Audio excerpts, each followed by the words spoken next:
mean, you must have so much just pornography and erotic literature at your home. Why would you say that? Because anytime that I ask, what you did, or if you went I'm always to a like, store, I was at the erotic literature convention. Yeah, I was at the pornographic bookstore. The AVN Awards. Right. I was delivering the keynote at the dirty porn. Fucking what's that? What do you got in your hand there? Pillow, so I can put up the computer a little higher. Okay, sorry. I thought you were about to show me some pornography. You're like, hey, look at this pornographic pillow. Look at this pornographic teddy bear. Nice. You put your penis in it.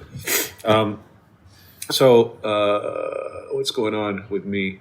It's Monday for me, but it's still Sunday in LA. So today is like my weekend. Actually, I took a Xanax this morning because I drank 12 beers last night, and I kind of felt like a little bit like, not hungover, but a little bit like yucky, So when you take a Xanax, you can still like walk around and shit. Sure. Why does it affect you, like in a sleepy way? Last time I had a Xanax, I was like out cold. Oh shit! Yeah, I guess I guess like it depends on kind of what time of day you take it. I mean, if you wake up in the morning and take a Xanax, like also depending on like how used to it you are. You took a full bar. In Taipei, the bars are like sectioned off, like they're smaller than what you get in the US. Same thing with Valiums. Like if you get a Valium pill in the US, it's like 5 milligrams. Over here, they come in 2.5s. But I took probably half of what is colloquially known as a bar of Xanax. Okay. So I'm feeling okay. I'm just feeling normal is the point. But anyways, today is going to be a great episode because we're talking about Fudoh, the new generation, 1996, Takashi Miike. You want to start talking about it? Why don't you take us away? I'd never seen this film before. I thought I had. But you thought it was you were confusing it with Gozu. Gozu, very similar kind of 2-syllable titles. Right. But I hadn't seen it before, and I enjoyed it. It's about a sort of a teen yakuza. Yeah. I thought that I didn't think it was sort of as good as some of Miike's better work. No, I mean, of course not. It's but it does. Oh, go ahead. I was going to say it's an early film, but what I like most about this film is just how it's such a great like low budget independent film. Like this, I think this is probably made with the equivalent of about $200,000 and change, and just it's so clever in terms of like not being too ambitious, but still delivering where it needs to deliver. And from sort of a scrappy independent filmmaker's perspective, I find this movie to be very inspiring because it's just like it's just handled so expertly. Okay, we got this much money. All right, well, this is how we're going to lay this out. It feels like there's a lot of planning and a lot of very carefully considered methodology towards achieving the end result with this film. And I like how I think it's paced really well. I think that it kind of pauses to have those sort of sort of softcore porn kind of moments occasionally, like at the appropriate moments. Like there's some lesbian stuff. Well, not really lesbian stuff. It's like hermaphrodite and woman sex scene. But there's also like he's got an artful style that I appreciated. Like when he when he's doing like a soft core sex scene, like the scene in the computer room. Right. When he's doing one of his girlfriends from behind, and there's sort of like a close up on his eye. You see the computer screens kind of flickering in his eye. So he is very mindful of like incorporating those little moments throughout the film, it doesn't feel like, okay, we need to just like rush through this and, you know, make this just as basic as possible. Yeah, that's the thing. Like, I've always taken that as an inspiration. Like Takashi Miike's insistence on like a visual flourish. Like, for example, there really is no need to have that reverse camera shot of the dart coming out of that girl's vagina. You know, but he's like, I can tell that he's like insisting we need to get this shot, you know, and it's like, right. That's like half a day setup to do that whole thing, you know. I mean, I'm not sure how quickly the Japanese sort of cinema machine moves, but you know, that's not something that you just kind of decide on, you know, at the moment and just kind of figure it out. Like, that's like a designed setup and shot, you know.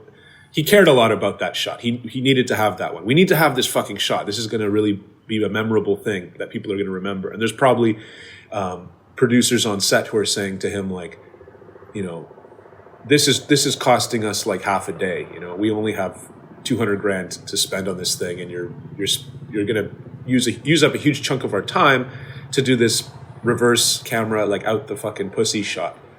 And he's just like, that's what this movie needs, you know, like that's what's going to hold this all together. These kind of like memorable shots. Also, even the shot where she's unzipping like the front of her panties to insert the dart gun inside of it, like that super close up shot where you can see like the dimpling like on her inner thigh. He knew that would be an important shot. And also, even when like Ricky Fudoh, the main character, the young Yakuza main character of this film, when he's fighting with his Korean half brother, and he's getting kicked through the walls, and they have these sort of almost like that Sam Raimi, like Evil Dead 2. Remember when in Evil Dead 2 when Bruce Campbell gets kind of pushed by the demonic force, and it's just Bruce Campbell's face and then just the background moving by him. Like, they do that kind of when he's going through walls and stuff. Just a couple things here and there like that. Like, you know, and you know, when you're a filmmaker, these things they're not taken for granted. Like, these are things that you have to set up, and you have to come up with a way to set up the camera into like. But they definitely add so much. Like, they are for sure. So, like, you know, it just seems like, oh, isn't that a cute little effect or a cute little, you know, insert? But man, they really elevate a film. Oh, for sure. Like, you need to be just going in and just kind of getting the bare minimum, like just getting your masters, like your wide shots is like that.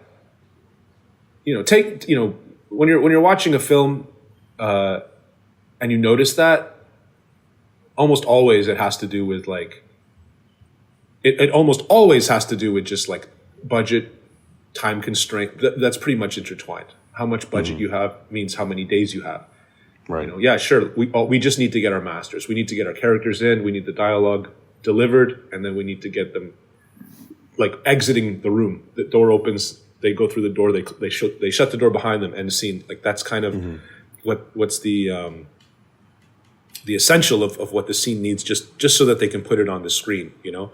And then all these sort of little flourishes come after. But, you know, Takashi Miike always has been very, I guess, I've never really heard him. I haven't really seen any real interviews with Takashi Miike before. I don't think I've ever watched any interviews with him. I'm not sure how often he gives them. Maybe he gives them a lot and I just haven't seen them. But just based on his films alone, it seems like he really insists on them. Like, it seems like he... just regardless of how much money he has to do a film, he's always going to take the time to put in these little creative shots that really are the things that people remember. I mean, anyone who watches Fudoh: The New Generation is going to comment on that shot of the dart coming out of the vagina. You know, that shot where it's just like, this is the cervix, you know, and then whoosh, like we recede from it, and then it goes and hits the balloon. But anyways, yeah, that's just a real quick thing just about kind of what I admire about Takashi Miike as a filmmaker, just like knowing where he can kind of, like where he can kind of add sort of stylistic flourishes and really, as you said, elevate the film, like, because they really do elevate the film. That's what. There's also, I mean, so in terms of the story, you want to get into the story a little bit. Like the story for me is like pretty straightforward, although it is a little confusing because it has to do with like Yakuza families and this. I was a little confused at the beginning. The sort of setup. I initially thought that you see the young Ricky Fudoh playing catch with a older man who looks like it's his father, but it wasn't until later I was like, oh, that's his brother. Mm-hmm. And then there's like something that goes down where his brother is making he's doing some kind of Yakuza business, and some family kills some of his people, and then he kills their people, and so then it becomes this whole sort of kerfuffle, and then their father at the first time I thought it was the grandfather, but it's actually the father of both Ricky and the brother.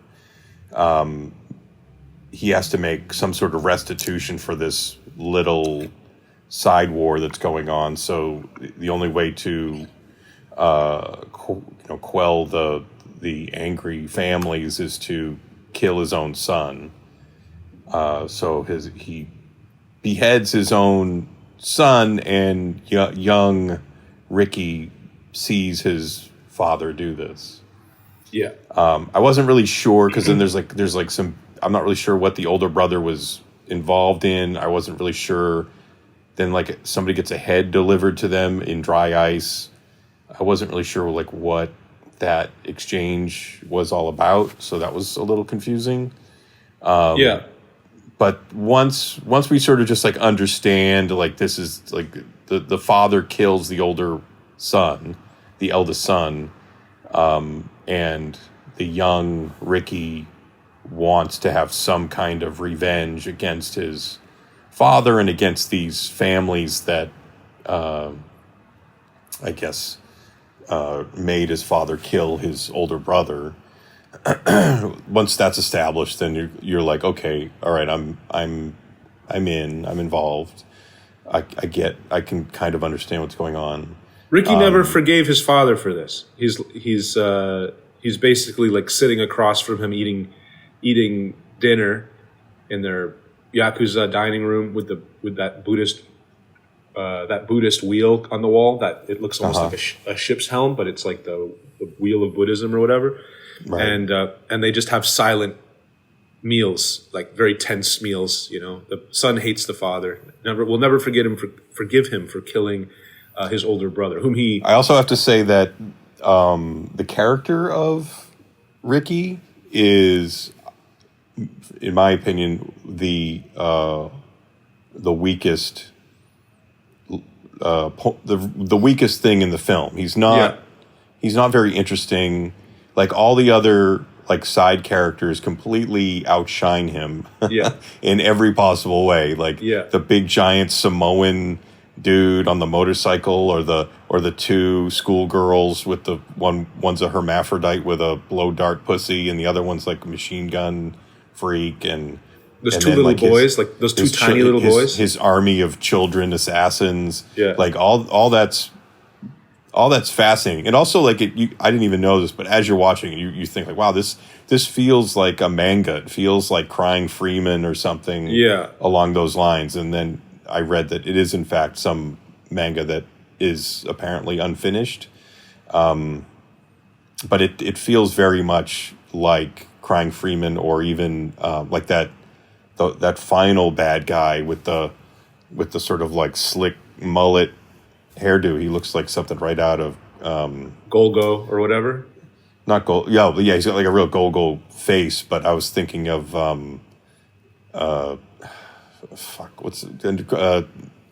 Fist of the North Star. Like he looks like one of those types of like almost like his face is almost just like a perfect like Fist of the North Star that guy drew it. Yeah, yeah, with that just incredibly like manicured coif, like the sides, like the way they do the sides it looks just like like a fucking high thread count sheets in a 5-star hotel. But anyways, yeah, and that character, it's so funny because he's featured so prominently on the probably the most widespread poster of this film. It's like that guy, that mullet guy, it's his face, huge. When he actually is sort of this minor villain. He's not. He's hardly he's barely in it. Yeah. Like the kids try to take him out somewhere in the middle, and then you don't see him again until the very end. That's about it. Right. But anywho, like, I mean, yeah. So I mean, plot wise, Ricky starts to kind of cause trouble for his dad when he starts killing like these key figures in, and this is where it starts to get kind of like, okay, I don't really know what the fuck, because it's all has to do with sort of like these different families and like, well, Ricky he obviously has a twofold plan. One is to revenge his brother's death, and the other is he basically wants to take over. He wants to be the Yakuza king of, I guess, Japan. Yeah, well, that's two birds with one stone. He wants to kill his father ultimately, but like, yeah, he wants to, he's next in line. If he kills his father, he's the next in line to take over that family, I guess. But like, as far as like, who's getting killed in the beginning, I understand in a very cursory way that it's just like, important figures in the Yakuza community that ultimately. Well, those are all those guys that they kill. Those are all like, that's like the panel of Yakuza dudes who were, Ricky's dad had to answer to, and they were kind of like, you gotta, make things right and kill your own son. So they kind of instigated the whole murder, but also they seem to be kind of like, the leaders of the various, either one major family or various Yakuza family, like in like with the Godfather, like when all the five families sit down. I don't know if like they're each individual leaders of the different Yakuza gangs or just members of one big Yakuza group. Right. And then there's like the two, because there's kind of like 4 or 5 kind of ordinary looking Yakuza, like older, like they look like they're in their 60s Yakuza guys. And then there's like these twins that have like long white hair who seem to be like even more high up in the Yakuza hierarchy. And one of them is like got like a nude boyfriend in bed with him. Remember that scene? I do. Oh, do I ever? But hold on, let me. And now I'm like watching, now that Miike has come out of the closet, I'm like watching all these films in a new light. Is Takashi Miike a homosexual man? That's what I heard. I heard he came out of the closet fairly recently. Oh, congratulations to Takashi Miike. So all the gay stuff that that he has in his films, it all like it has a whole new meaning now that I know that he's gay. Yeah, all the gay stuff, and all the because he's gay. all the woman abuse too. Right. So all the woman, like all the misogyny, also it takes on a whole new light. Okay, so all that shit about kind of who's who and who's getting killed and all this shit, like, doesn't matter. These are just people who, like, in doing this, it destabilizes stuff. It causes problems for his dad, blah, blah, blah. Who cares? What's interesting is how they're killed. Like, for example, the guy getting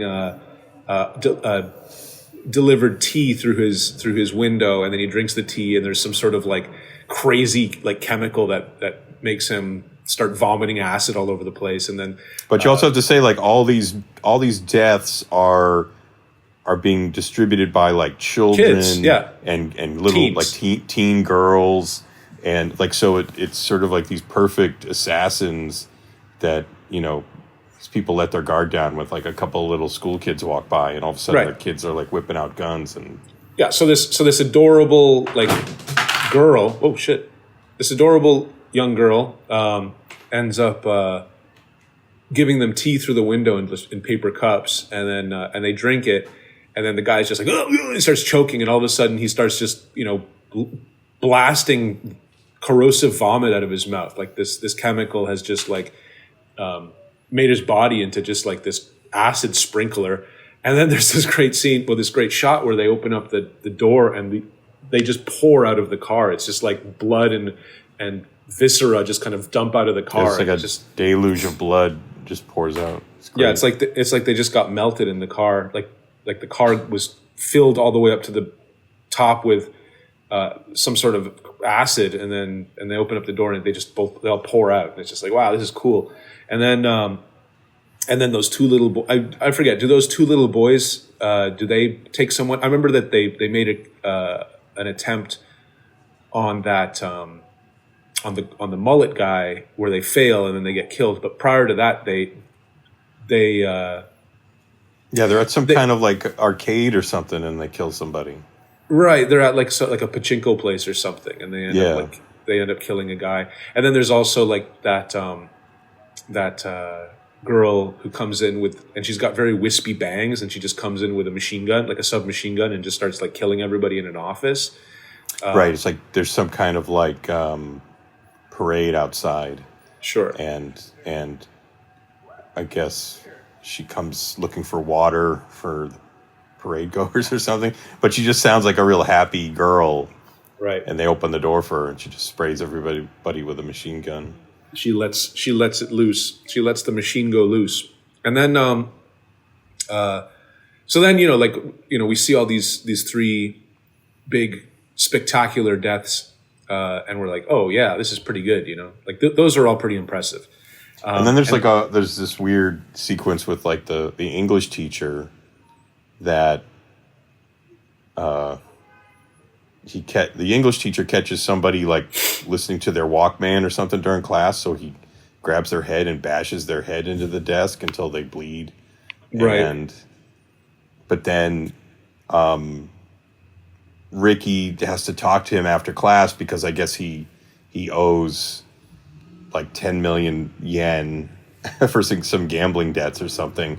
And so he's going to give him like 3 million yen in good faith, but that's not enough. So Ricky chops his head off, which then I guess, leads to them needing a new English teacher. Right. Well, let's get that. Other like plot. Yeah, let's get to that later. The so then we get introduced to like this huge big Samoan dude who like likes to go into restaurants, like eat like 4 meals and then just leave and then not pay. And then you see like a tiny little guy just being like, "Hey, what the hell? Come on, pay me!" And then the guy just gets like basically picked up and broken over his knee and then run over by his motorcycle while this guy drives away.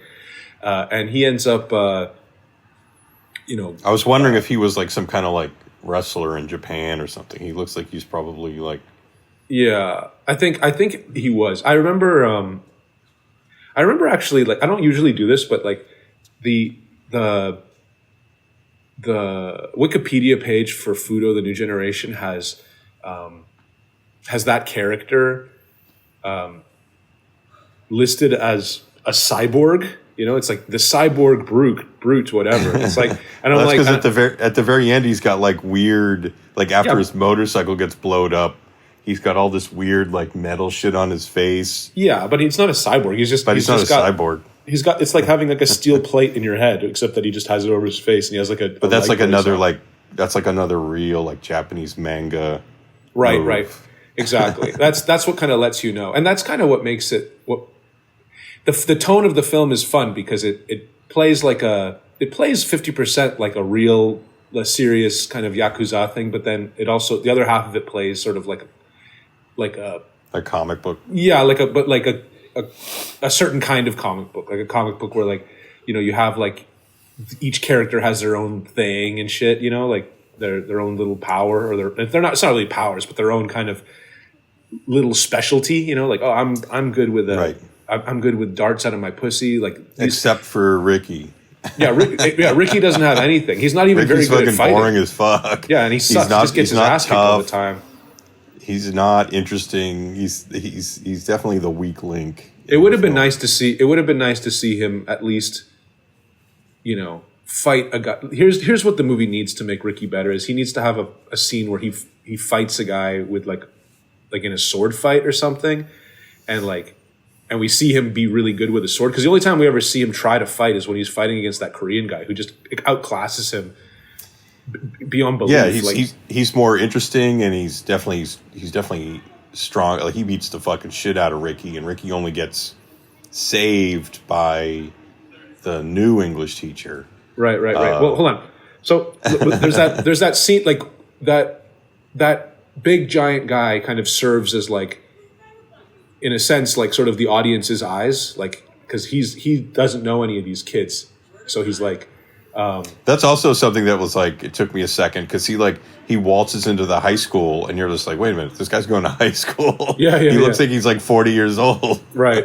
Well, no, he's I guess a high school student or something. He's in the remedial class. But then what happens is Ricky's like, all right, come with me, and then they all it's like Ricky, his two girls, they kind of are just walking down the train tracks. And they come across the head of the English teacher, where the big guy just takes a big boot and just smashes it all over the place. And then they go into this warehouse where everyone's training, and he has these super tiny little kids that are look like they're 7 years old, just pulling sort of maneuvers where they're sneaking radio controlled bombs onto heavy bags, and then hitting the button and exploding them and stuff. It's like these two kids work together to pull off these kind of assassinations. And then the big guy is like, oh damn, you guys are pretty fucking cool. You guys are fucking insane, actually. You're vicious, I like that. I want to be part of your gang. And he's like, yeah, cool. You are part of our gang now. Cool. So now this guy is. But there's also a moment in that scene that I feel like it's a weird moment, because later on, the blow dart pussy girl is revealed to be a hermaphrodite. Very much later. Very much later, but when they're walking down the train tracks to the secret, location, where Ricky trains children to be assassins, that girl stops, and she kind of positions herself on the side of the road in a way that looks like she's taking a piss. Yeah. Like a man. And at first when I saw that, I was like, is she taking a piss? Yeah, she is. But at the time I was like, well, she's, she wasn't pissing like a girl, she's pissing like a dude. So I was just like, I wonder what's going on there. But I felt like later on, when it's revealed, oh, she's actually a hermaphrodite, it seemed like, well, yeah, she is we saw her pissing. Yeah, but we know that she's a hermaphrodite. She was pissing like a dude. I don't know that that's true. Because you just admitted, you were like, what the hell's going on here? She's got a dick, huh? That's weird. It's unclear exactly what the mechanics are going on. What mechanics are going on here? Because don't forget that before that we see her at that strip club kind of place, and we see her. Yeah, nude. And there's no dick there. Well, she's got it. You gotta know that these fucking people are able to fucking. She could probably just tuck her dick into her vagina. What do you mean these people? I mean the hermaphrodites. I mean these hermaphrodites. All right, we gotta cut all this anti-hermaphrodite. What's wrong with saying out of the shit? What's wrong with saying these people when I'm referring to a specific kind of people? What do you mean, you people? That's remember that Chappelle sketch called "The Mad Real World"? Did you ever see that? No, okay, whatever. I don't know. The guy gets in trouble for saying "you people" one time. It's like the record scratches, what do you mean, you people, right? And it's just like, oh damn, that guy's in big trouble. But anyways,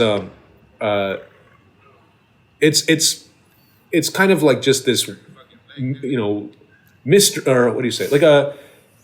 Just a weird kind of misdirect. You know, you're like, oh, okay, like it's not an accident. Like Takashi Miike decides to show this girl stop and take a piss, and you're just kind of like, maybe she's just got it. I mean, but then here's another thing too, Johnny. This is a girl who we've already seen who shoots darts out of her vagina. She can do things with her vagina that are uncanny. So I mean, maybe that's just she's figured out a way to piss like a guy. Maybe she's using the dart gun to as like a false. That's what I thought. Like I thought like she had like some kind of because she could like blow death darts out of her pussy. Like maybe she can do that with piss. There you go. So she doesn't need to squat. Yeah. So yeah, later on when she actually reveals like, oh look, I do have like a huge cock too. Right.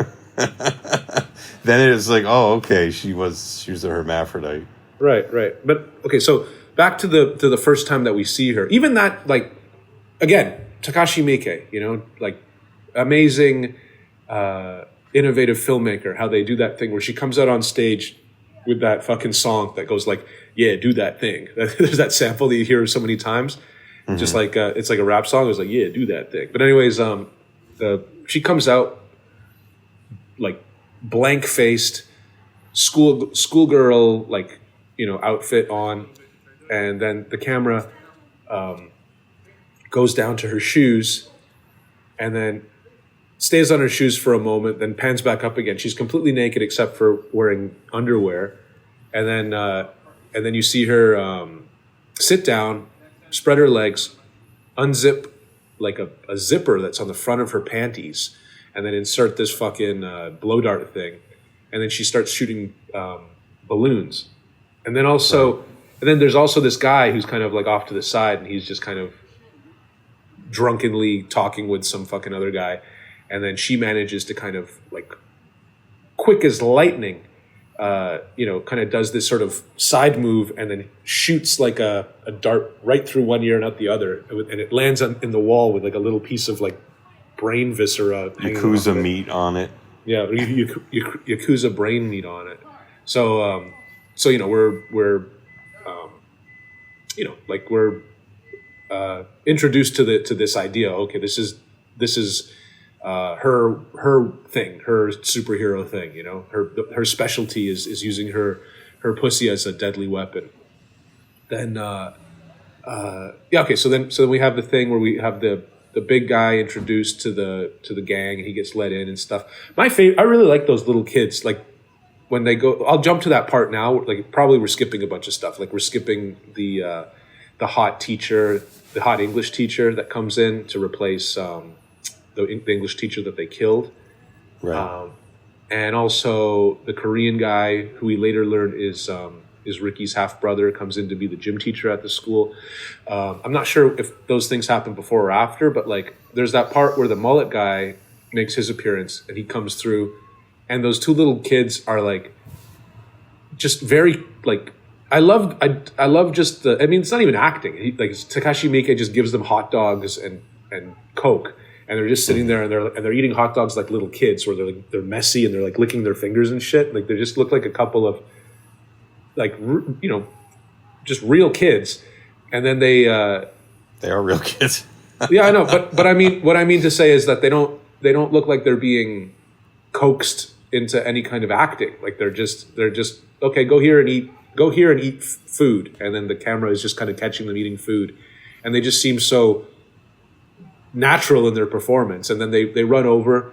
One of them has the gun in their backpack. The other one pulls the gun out, falls on the ground, uses his knee to stabilize the gun, and then fires at the mullet guy. But then the mullet guy has these guards. One of them jumps in front of him and takes really the entire clip that's fired at him.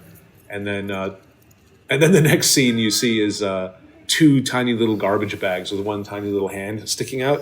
Yeah. So like this Yakuza guy has you know killed these kids and I guess fucking chopped them up into pieces and put them in garbage bags, which is pretty awesome.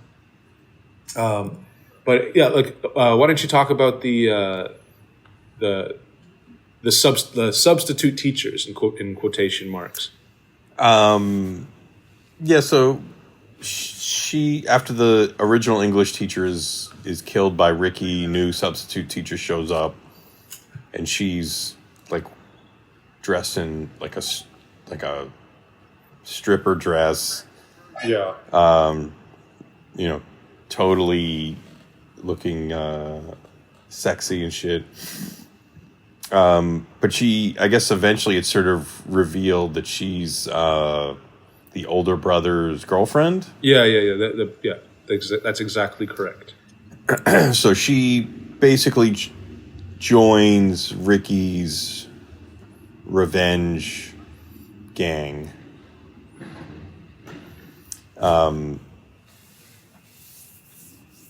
And then the debt.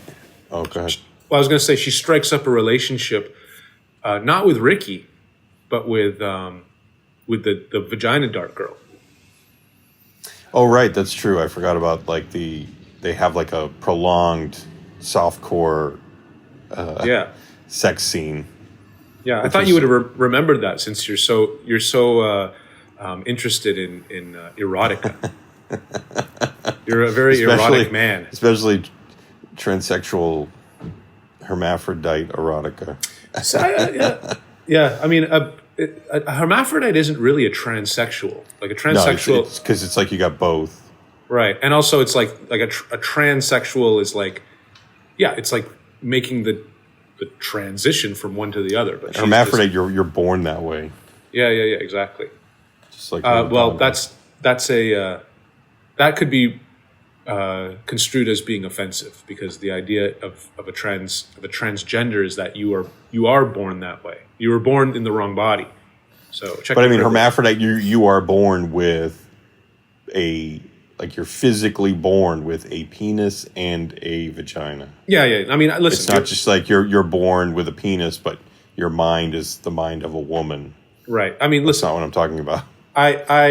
You don't have to remind me. You know, like I'm not any kind of activist over here. I'm just trying to say that if you were to say to a transgender person that they weren't born that way, you know, hey, I didn't choose to be gay. You know, that's like the same kind of. I think that gays think that they were born that way. You know, and I tend to agree with them, unless they're like Buffalo Bill. Right. They got, you know, abused to the point where they thought they were gay or something. You just you learn to love it. Right. Like when you go to prison. Yeah. And you're like, you know what? For the stay. This isn't so bad. This is fine. What's the difference, really? You know. Yeah. They can tattoo. A hole's a hole, you know. They can tattoo. As long as there's a little heat in there, what difference does it make? A little heat in there. They can tattoo a pair of nipples on my butt cheeks. But in any case, what are we doing now? So I mean, as we move forward to the end, this Korean guy is pretty sick. There's that part where he meets with Fudoh Senior. And, he might be my favorite character in the film. Yeah, he's cool. He's very cool. I like his look. I like his haircut. I like his wardrobe. I like how Korean he is. Like they make the kimchi wrong at the restaurant. Yeah, and he goes into the kitchen and beats the fucking shit out of the chef. Yeah, and then like there was another Korean moment. He's got Korean pickles, and he's eating. He's munching on Korean pickles all the time. When Ricky's girlfriend's is going to kill him, finds him in the computer room and is going to shoot him with a machine gun. Yeah. But she's quickly dispatched. This guy is like and he really fucking delivers a beating on her, like punches the shit out of her, and then throws her out the window. And I like Miike's insert of her hurtling down. She doesn't die though, does she? Like that she's not killed. She dies. Does she? Oh, that's right. Okay, so my bad. She dies. But then the hermaphrodite girl doesn't die. She dies. She gets covered in acid. He explodes 2 acid balloons over her while she's doing her blow dart show at the strip club. Right. And she just has to go to the hospital, but she's clearly in bad shape. Mm-hmm. She's not recovering from that. And this I guess prompts the sexy substitute teacher to to kind of come in and save the day when Fudoh Jr. Ricky tries to come at this guy with a katana. We're revealed his weapon, the Korean guy's weapon. First of all, we're revealed that it's actually his half brother. Right. Some sort of little Korean, the Japanese occupation of Korea, a little bit of a political kind of nod there. Dad had some sort of tryst with a Korean woman. Right. And then there's this, and then he ends up becoming this like special forces army guy, with some sort of skin in the game, some sort of loyalty to dad, and then he comes back, and then whatever we see him kind of deflect Ricky's katana slashes with his feet. And then we see him put one foot up on the wall, and he pulls like electrical tape off the sides of his feet, and the sides, the circumference of his shoes are like plated with what looks like some kind of very, very hard steel, and this allows him to kind of fight, like stand a chance against a sword fight with his feet, and also deliver like really super punishing. But I mean, there's not even like Ricky. Barely, he's not anywhere close to being a match with Korean half brother. Like he gets his fucking ass kicked. It's a very disappointing display from Ricky. Right. He just like gets kicked through one wall after another. Yeah, and then actually just right like out of the build, like through the interior walls, like through like sheets of drywall is one thing, but then he just gets kicked through the outer wall, through the brick wall of like the building, and then onto the dock, where he falls into the water and then climbs up onto the dock, and then the Korean guy shows back up and he's about to kill him, and then that's when the sexy hermaphrodite fucking English teacher shows up and saves the day. Hermaphrodite fucking English teacher. In other words, she's not a hermaphrodite herself, but she fucks the hermaphrodite. Hermaphrodite fucking. I know.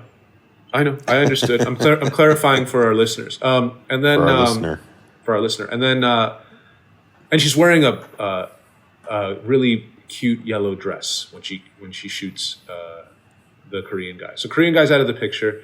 All that's left to do now. There's also this thing that they do too, where like Ricky will be standing thinking about something, and then he'll quickly turn, and then they cut to like him being completely naked and completing that turn in another shot, and then they show his back tattoo, and the tattoo that these guys usually get on their back are like a particular like a regional deity of war or whatever. Like usually these are the kinds of tattoos these guys get, or just some sort of like monster, but the monster corresponds to some sort of like war like deity or some shit. Well, it's weird because they kind of imply that right after Ricky's brother is killed by the father, he goes into the room and he's like stick and poke with his brother's blood. Like he's just beginning a tattoo on his arm with his brother's blood. But then they cut to, he's got this huge blood red back tattoo. And I'm like, how did he do that? How did he do the back tattoo? How do you do that? How do you do that? How do you do that thing? Who did the back tattoo? Well, I don't know. Like, just let it go. Like, there's stranger things have happened than someone getting. Stranger things have happened than a Yakuza guy getting a back tattoo. You know what I'm saying? No, it's like he gave himself a back tattoo. That's like crazy. He got it. He just got it. It's for cinematic effect. Like he's like, what are we going to do? Watch the whole scene of him going and getting the tattoo guy doing it? I would love to see a scene of him reaching all the way around his back with a stick and poke and doing an enormous back tattoo. I would watch a whole movie of that. Did you ever see that movie, Ninja Assassin, with the Korean pop star Rain? This must have come out in the, I don't know, like the 2000s of. Is that the Wachowski brothers one? No. Or maybe I don't think so. It's called Ninja Assassin, and I don't know that the Wachowski brothers had anything to do with it. But all I know is that it starred this at the time very popular Korean Korean Chef. pop star. Did you say Jeff? I said chef. Chef. This really popular Korean chef. Hold on a second. Jeff Let's just look it Foxworthy. up. Jeff, yeah, you might be a Yakuza member. Are you missing? Yeah, are you missing your pinkies? Are you missing your pinkies, but you don't remember? Hold on, Ninja Assassin. 2009 film. Does it have any connection with motherfucker? You are, yeah, you are right. The film was produced by the Wachowskis and Joel Silver. So yes, that's the one I'm thinking about. Yeah, I never saw it. Is it good? It's really, really like gory and violent, which I like a lot. But it's also like almost all of the gore is like digital, but it's early digital gore, so a little bit of extra care. It's not quite as like, it doesn't look cheap. It looks like everything was done, okay, a little bit of technical background here. Like a lot of the digital effects used in gore that you'll see in movies of a lower quality will just be kind of like pre-shot assets that are just like blood splashes, and like and they're just 2D clips that you just kind of put into your sequence, and so you have someone get shot or you have someone get slashed, and you just add these clips, and it looks cheap. It's that cheap digital look that sucks. But occasionally, what'll happen is like a movie will have a bigger budget, and they'll actually do like real fluid simulations for like when blood comes out, and it actually like falls on the floor. It actually has like some three dimensionality, and it still looks digital, but it also doesn't look insultingly cheap. So I mean, so overall, I would say that like I had a good time with Ninja Assassin. I think that it's a movie that's definitely worth watching, although I don't think it's like. Say what? I said okay. Okay, yeah. So it's a recommend, but it's like, it just would be so much better if it was. Because I'm not interested in anything those guys make. So well, they produced it. They didn't. They're just like it's Joel Silver and the Wachowskis, like who directed it, getting the money together. Geddy Lee. Yeah, it was Geddy Lee actually. No, it's a guy named Geddy Lee. No, it's a guy named James McTeague. James McTeague. I don't know him. Well, hold on. Let's take a look at his filmography. Okay, so you're not going to be happy about this. Uh-oh. He directed the V for Vendetta movie. Oh, that's terrible. Yeah, and that's about all else I remember. The Raven, never heard of it. Survivor, never heard of it. I've seen that show. Yeah, but it's not the show. Oh. Another movie starring some Gabrielle Union. Is that Precious? Is that Precious? I'm not going to watch that. Yes. Well, Ninja Assassin. That's Gabourey Sidibe. You know that? Yeah, it's true. That's my favorite actress. What's the name of the director of Precious again? Lee Daniels, right? You're asking me. Is it Lee Daniels? I have no fucking clue, man. I don't remember. All I remember is that I love the movie Precious. Your favorite director, Lee Daniels. I don't recall any of Isn't it like Periphery? Based on a book by Lee Daniels. It's based on a book by Sapphire. Sapphire. So Lee Daniels. It was like had this whole long title, like Lee Daniels Precious, based on a book by Sapphire. That's like the whole title. Right. Well, it turns out that actually, as I look a little further, it turns out that the director of Ninja Assassin, what did I say? His name was James McTeague. Is actually a pseudonym for Sapphire. So it's actually another Sapphire joint. But look, I think this movie's fine. Okay, I think this movie's not bad. Okay, what Fudoh or Ninja Assassin? A Ninja Assassin. Even a broken clock tells the time right twice a day. All right. Sure, I'm open to it. I mean, I like ninjas. I like assassins. So it could be up my alley. Yeah. What are we talking about? Oh yeah, so with Fudoh. Okay, so at this point, so Korean guy's dead. Then Ricky goes and kills his dad, and but his dad is about to kill him, and then his dad's just about to kill him in the same way that he killed his brother. But right as the sword is coming down, he's got a special metal loop that pops out of the floor and covers his neck and blocks the sword. Right, and then he's also wearing a bulletproof vest when the father kind of the second attempt he makes where he just pulls out a pistol and he starts shooting him, and then he's wearing a bulletproof vest, and then God, Dad, you're so treacherous, and I really do see how devoid of honor you actually are. But guess what? I'm going to kill you just like you killed my brother. He cuts off his head.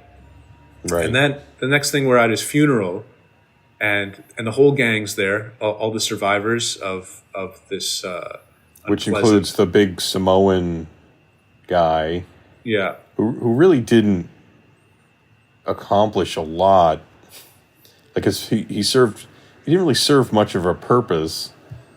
He served a purpose.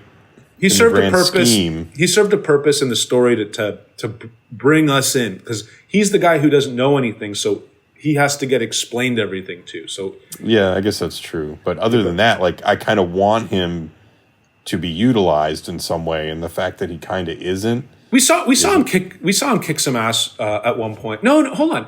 Do we see him kick ass at this point? Like, because there's a part where like they're going. Do we see him in service of Ricky's mission? Do we see him kick any ass? Yes, we do. No, we do. Do you remember? There's a part where I think it's at night, and they're going through like a gazebo. Do you remember this? They're going through like this gazebo, and he's fighting just like all the dudes, and he's just kicking everyone's ass, like, and he's picking them up and throwing them at each other. I can see. Right. That's when Ricky's visiting, like those white hair dudes or something. Right. He's basically, the big guy is there just as his bodyguard, and he. But I feel like he's very underutilized for the amount of time and effort we're sort of like invested in this guy. Like I wanted to see him like really be included in a very sort of important way in Ricky's mission, and he's kind of not.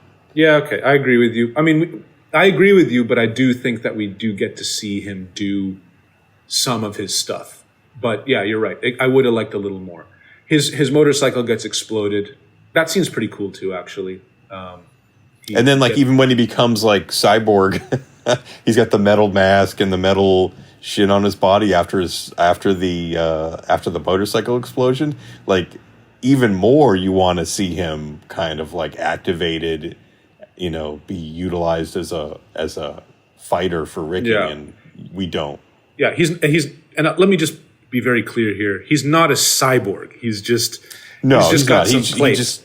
He's got like these plates of metal, like post being blowed up on his motorcycle. I haven't even seen the manga, but like I already know like that the reason why they decided to do that is because the guy in the comic like has probably like that mask on. I haven't even checked, but it's got to be that. But that move is a very manga sort of detail.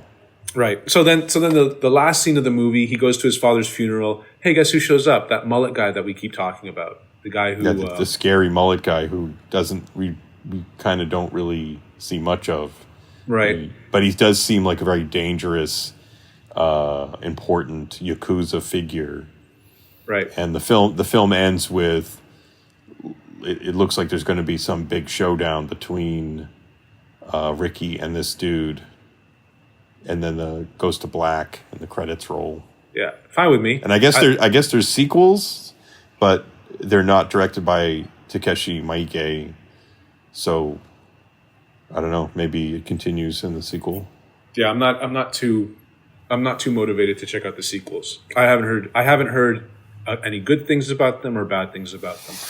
It is funny though how like at the end of this film. The mullet guy pulls out a gun and Ricky pulls out a katana, and then it goes to black, and you're just like, okay, so Ricky's So Ricky dead. gets shot. Exactly. So Ricky has a sword, and this guy has a pistol, and yeah. So Ricky's unless like the big cyborg guy jumps in front of the bullet or something. Yeah, who knows? Who knows how it's going to go? But I mean, all you got to do is just have that mullet guy pull out a sword, and then have Ricky pull out a sword, and then all of a sudden it's like, oh, well, cool, like there's no. It doesn't seem weird to me anymore if you have that happen. But whatever, it's a good movie. I give this movie. I was thinking actually about this movie, and I prefaced like the first thing I said when talking about it is just how much I admire this movie. Of just like. Because it's like reasonably ambitious. We have this much resource to do this movie. We're gonna write the movie kind of around like what we have. We're gonna have it take place like in the high school a little bit. We're gonna have it take place in kind of like various kind of like warehouses and apartment buildings and stuff and. There's like some office space sets and also, some outdoor kind of like temple, kind of like sacred garden kind of places as well. They really get a good variety of locations. There's a great cast, like a lot of memorable kind of characters, and a lot of memorable scenes too. Like a lot of like even the scenes. Like I know that we said that we were disappointed at Ricky getting his ass kicked by that Korean guy, but that scene of him just getting his ass kicked is pretty sick. Like he's just getting like it goes on for a long time and there's a lot of like just really sick ass like sort of taekwondo kicks delivered by the Korean guy, sending Ricky through these walls. Like the whole thing's shot really well. It feels very painful. Like it just feels like Ricky is just getting his fucking guts pulverized. Anyway, so I like all this shit. But then you sort of grade it on the curve. Like you compare it to like Audition, which is coming down the pike a couple years later, and of course Ichi, and even one that people don't really talk about too much, or at least I don't hear too much chatter about it. But 13 Assassins. Did you ever see that one? Yeah. Yeah, like even I remember liking it. It's great. I don't have any like really hard memories of that, but I remember enjoying it. Yeah, no, I think it's a great film, and actually I do want to revisit it. After watching Fudoh again, I was like, I know Ichi really well, and I know Audition even better, but 13 Assassins is one that like because it's kind of high budget, it's kind of like a pretty big production, but it still retains a lot of like the sickness of Takashi Miike, like the perversity. For me, Ichi it really is his masterpiece. I mean, I guess I haven't seen all of his 100 films. Or whatever fucking number of movies he has, but Ichi the Killer is really an amazing piece of work. I'd also say that it's the most him. Like Audition is a fantastic film, but it doesn't feel like it captures kind of like what Takashi Miike is like kind of all about, because you see more of like who he is. I think that you see more of who Takashi Miike is as a filmmaker in Fudoh, and then you see it kind of like really come together in Ichi the Killer, and then Audition is just this really like well-crafted horror film that does have these sort of perverse tinges here and there. But Audition is like it's very simple, very streamlined. It's like a very simple story: guy going on a date, looking for love, and gets into trouble. Very just like as streamlined as Miike can get, whereas Ichi the Killer just seems like he's just completely gone, just doing everything. He's throwing everything in there that he's ever thought. It's just, it's very ambitious. Yeah. The characters, it's like the amount of crazy characters and crazy scenes. It's really. One of the best films of that decade. Yeah. Was that 90s? No, I think Ichi the Killer is like early 2000s. I may be wrong. 2000s? Ichi... Yeah, it's 2001. Okay. But yeah, and audition was I think 98. So it took him.